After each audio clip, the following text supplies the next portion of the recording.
Hi, it's not Cheri, it's actually Nancy.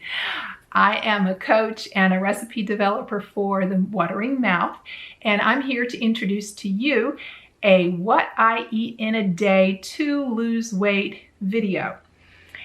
As always, if you want the recipes in a PDF form, simply go to thewateringmouth.com/cheatsheets and sign up to get these recipes and any recipes or information that we have in a PDF for you from past videos.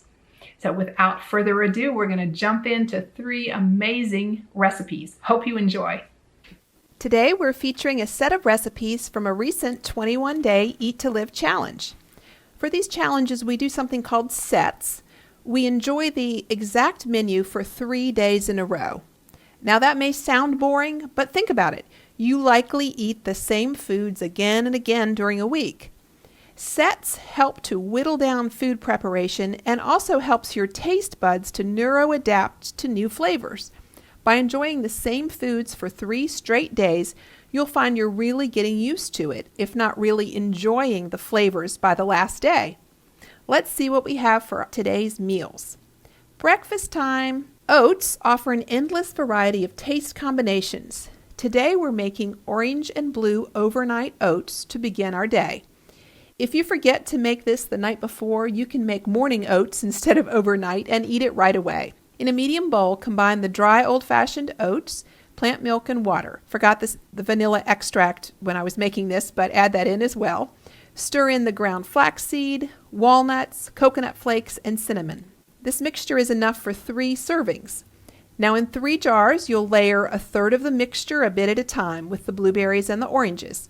Layering makes a pretty presentation, especially if you're using previously frozen blueberries that are quite juicy and will turn the whole mixture blue if you stir them into the oats. But the taste is the same if you choose to do it that way. Who knows, blue oats may be a fun kid thing. For the last serving, we will layer the ingredients in a bowl so you can see how you'd eat it right away. Voila! Okay, lunchtime. Cauliflower broccoli cheese soup over greens. Remember those cream of broccoli soups you've had in days gone by? The broccoli was so overcooked that it was brown. We call that dead broccoli. This soup is the opposite of that.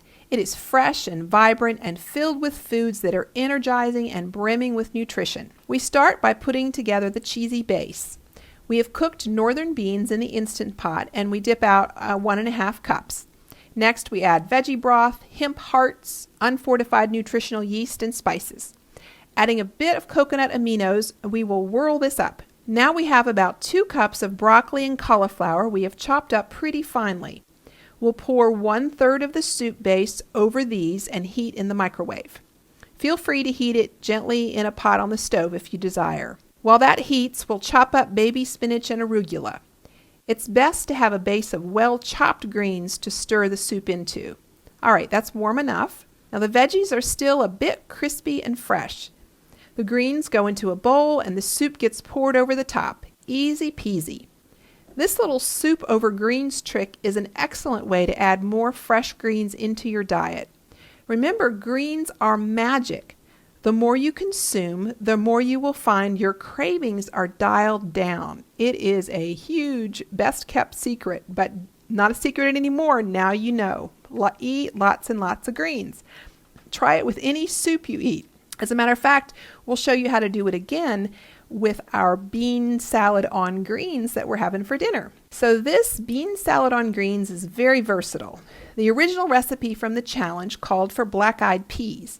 Today we're using garbanzos. Use any bean you have on hand. The recipe in the cheat sheets has more suggestions for you in regard to bean and green combinations. We choose a yellow sweet bell pepper for the flavor and color it provides. Jalapeno comes next. Use as little or as much as you desire according to the heat you enjoy. Gloves help protect your hands from the oils and the seeds. Feel free to add some of the seeds to your salad if you enjoy the added heat. This is a great time to employ the Vidalia onion chopper as it makes perfect little cubes that are easy to chew. Onion and tomatoes go through the chopper speedy fast. Now we combine all the veggies with the beans. We cooked our portobello mushrooms in the air fryer and then cut them into little pieces. Parsley gets chopped finely and added. We have a huge garlic clove, so I'll only use half of it. Use as much as you like. Some nice 4% acidity balsamic vinegar is the dressing. We add some Mrs. Dash and freshly ground pepper, and that's it. To serve, we will chop some baby kale and some cabbage and carrots to make a bed for the bean mixture. Topping the salad with some sunflower seeds and creamy avocado makes for a party in your mouth. And we are done with our nutrient-packed day full of fresh foods. Hope you enjoy these recipes. So what'd you think about those recipes? Lots of greens. Hope you try that trick to put a soup or a salad over lots of chopped greens. It will change your life to get more and more greens in your body. Your body will thank you and bring that beautiful Eat to Live glow to the surface. Gives you lots of energy and vitality too. All right, remember, if you want the recipes, thewateringmouth.com/cheatsheets, and you can sign up there and get any of the ones that we've done previously and enjoy these recipes. Hope you get them and make them. All right, we'll see you later. Bye.